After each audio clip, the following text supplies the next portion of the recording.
Hi textile buddies, I'm Darya, a textile and surface pattern designer and artist, both traditional and digital. On this channel we talk all things textile, color, pattern and artwork. Artwork is everywhere. Today I want to add to our artist well-being series and talk about artist jealousy, rivalry, envy. Do you ever feel envious of other artists' success? I do. Do I enjoy this feeling? No, I don't. Does it help me grow and become a better artist? Oh, absolutely. How? Let me tell you.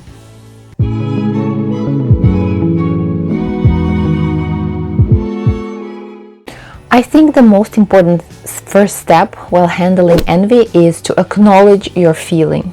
Yes, I am jealous. Yes, I am envious. Get it all out and be honest with yourself. There is no need to shout about it everywhere you go or write it on people's, Facebook pages and so on and so forth. But just be honest with yourself. It makes things so much easier. Don't be in denial. Do not deny that you are feeling jealousy. It is human nature to want bigger and better things, and it is common to compete and to compare yourself to others. This is definitely a slippery path.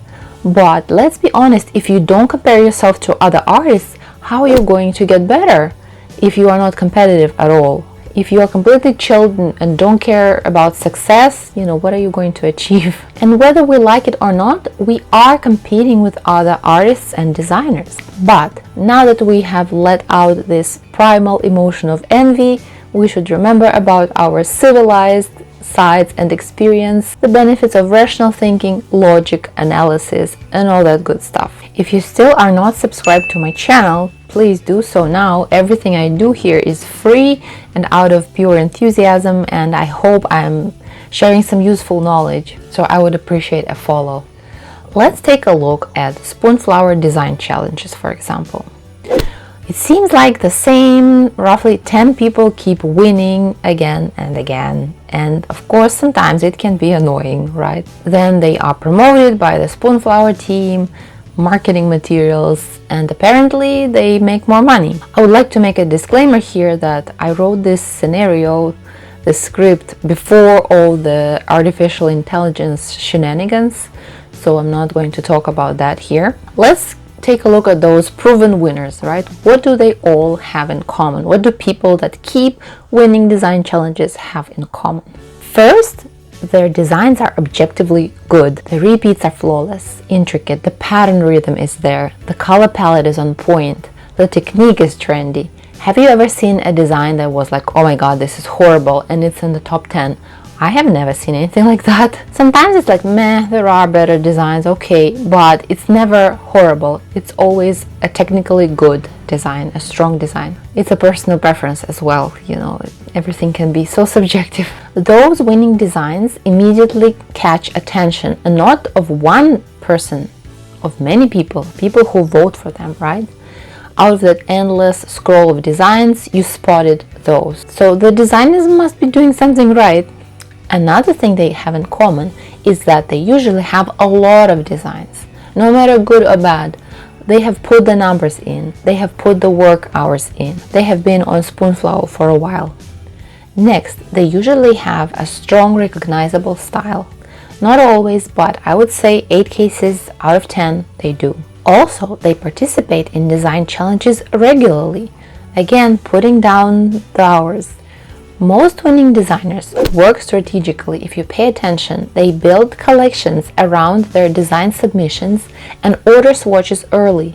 I have only recently discovered that. So design challenges are announced about a month ahead, and you can plan your workload. You can build an entire collection and order swatches early, so by the time the voting is done, your design is already for sale. To be able to do all that work requires considerable skills, working fast, being comfortable with software, and so on and so forth.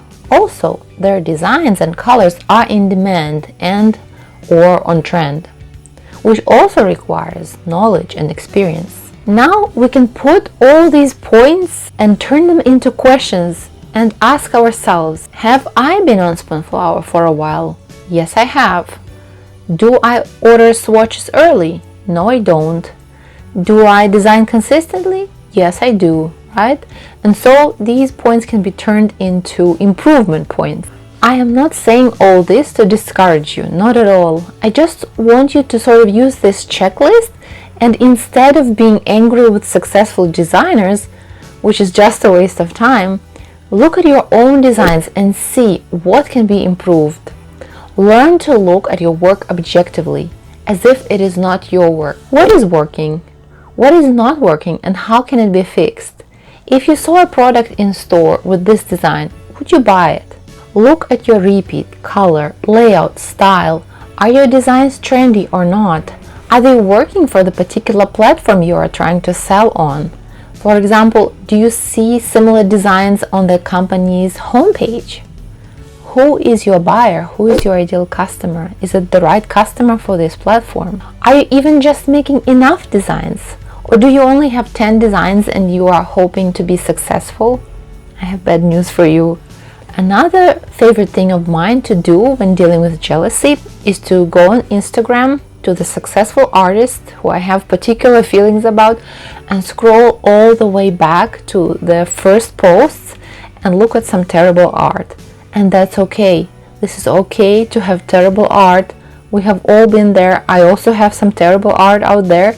You can just see the growth. You can see that person started out, as a regular artist. Sometimes people do not even have an art background, but if they have been doing 5, 6, 7, 8 years of art and design, you can see them improving, and you respect them so much, again, for just putting the hours in. You can see how much artwork they have created, the design challenges they have participated in, and you can understand why they are successful.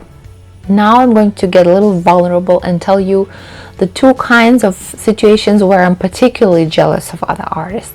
The first is when someone works in a style similar to mine and they are more successful. Or sometimes I look at their art and I'm like, oh, I can do this too. I know how to paint like this. I can do that too. But you see, very often it's not about painting. It's not about the style of artwork at all. It's more about marketing, finding the right opportunities and focusing on the right sales channels or categories of products. Another category of artists that just makes me really angry, it's a little bit more difficult. So when I feel like their skills are worse than mine, so they are like worse artists than me or designers, and it's almost like their success is undeserved. But the problem here is not them. The problem is here, right? Because if people are buying their artwork or their designs, their fabrics, it means something is right and they have found the right audience. Another difficult point for me personally in jealousy is when I cannot unravel the artist's success. I go all the way back to their Instagram beginnings, but I can't see anything particularly striking. I wish more artists, successful artists, shared their stories. How exactly have they made it? Sometimes I can't find any breakthrough story or something particularly successful, and sometimes I even think, they all live in London, so they just must know each other. In some cases, you can tell like, oh, that was a famous design competition she won, right? Or she got into a giant company, and oh, okay, I get why. Like, she used to work at Ralph Lauren, I get it. But sometimes you don't know. You don't know exactly how they became successful, and I often feel like I'm doing this too, I'm doing that too, I've tried this, but I'm still not there. The most important thing for me in this whole envy situation is to answer this question: what is my envy telling me? Because if you actually look at these unpleasant feelings, your envy is telling you what exactly you want. For example, it might be, I really want to be a famous designer in the community, or I really want to win a design challenge, or I want to have a lot of followers on YouTube or Instagram, or I really want to make a lot of money with my designs. And then when you unravel this deep internal longing, you can set it as your goal. For example, of course, I would love to win a design challenge on Spoonflower, but I understand that in order to do that, I need to work in a very specific style, make a specific kind of pattern, and of course, it will not guarantee me any winning. Recently, I actually did an experiment. I designed 2 pieces of artwork where I studied very closely, like what kind of designs are winning, and I've made these 2 designs in Procreate. I'll share them here. And one of them did well. It took the 55th place. I don't know how many ties were in there. Maybe it did better, but still, it's good. I haven't placed this high in a while. So I was like, oh, okay. I kind of unraveled the recipe, the success story.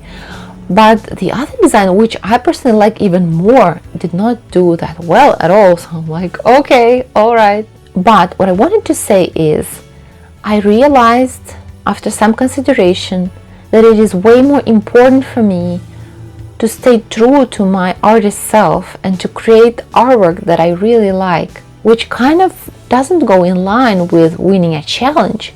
So what I'm saying is, set your priorities straight. What is more important for you, winning or money or being creative?